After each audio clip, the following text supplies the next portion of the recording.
ప్రియమైన సహోదరి సహోదరులకు రూత్ ప్రేయర్ ఫెలోషిప్ ద్వారా దేవుడు ఈ దినం అందిస్తున్న వాక్యము మత్తయి సువార్త 23వ అధ్యాయము 4వ వచనము.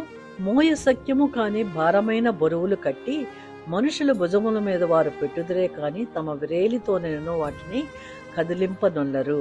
యేసు ప్రభు చెబుతున్న మాట అండి. మాట శాస్త్రుల గురించి పరిసయ్యుల గురించి చెబుతూ, ఏదైతే మోషే బోధించినటువంటి ఆ ధర్మశాస్త్రం గురించి చెబుతూ వారు ఆచరించరు కానీ మీ మీద ఇది చెయ్యి అది చేయని వాళ్ళు వాక్యానికి వ్యతిరేకమైనటువంటి వివరణ ఇస్తారు కనుక వారిని చూసి మీరు అనుసరించవద్దు అంటున్నారు. అనగా ఈ రోజుల్లో మనము కూడా మన కాపరులు చెబుతున్నటువంటి మాటను మనం వింటూ పరిశుద్ధ గ్రంథాన్ని ప్రతిదినము ధ్యానిస్తూ పఠిస్తూ ఆ వాక్యంలోని సత్యాన్ని బట్టి మనం అనుసరించాలి. కానీ వారు చెప్పారు వీరు చెప్పారని మనం ఇష్టం వచ్చినట్టుగా మనం నడవటానికి మన మీద మనకు హక్కు లేదండి. ఎందుకనగా యేసు ప్రభు తన రక్తమును వెల చెల్లించి మనల్ని కొని ఉన్నారు కనుక ఆయనకు మనము చెందిన వారము. మన ఇష్టానుసారమైన మన జీవితం జీవించకూడదు, వాక్యానుసారమైన జీవితం జీవించాలని ఈ వాక్యం మనకి దినమన బోధిస్తుందండి.